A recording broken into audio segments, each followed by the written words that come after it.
মাইরা লাইছে গো, এই কুলুসে মাইরা লাইছে গো।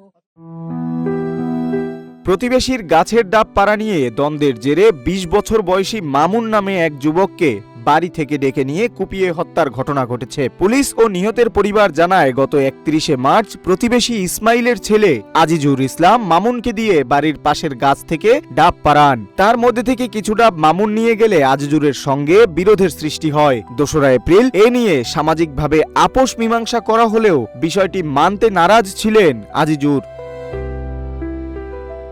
৩রা মার্চ সকালে মামুনকে বাড়ি থেকে ডেকে নিয়ে আজিজুর, তার ভাই হযরত আলী সহ পরিবারের সদস্যরা মামুনকে দা ও চাপাতি দিয়ে কুপিয়ে গুরুতর আহত করেন। পরে স্থানীয়রা উদ্ধার করে হাসপাতালে নেওয়ার পথে মামুনের মৃত্যু হয়। খবর পেয়ে পুলিশ ঘটনাস্থল পরিদর্শন করেছে।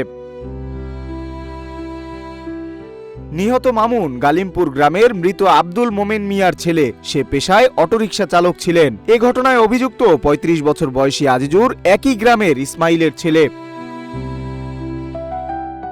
নরসিংদীর পলাশ থানার ভারপ্রাপ্ত কর্মকর্তা শাহেদ আল মামুন জানান, নিহতের লাশ উদ্ধার করে মর্গে পাঠানো হয়েছে। হত্যার সঙ্গে জড়িতদের গ্রেফতারে কাজ করছে পুলিশ। নিউজ ডেস্ক, রূপালী বাংলাদেশ।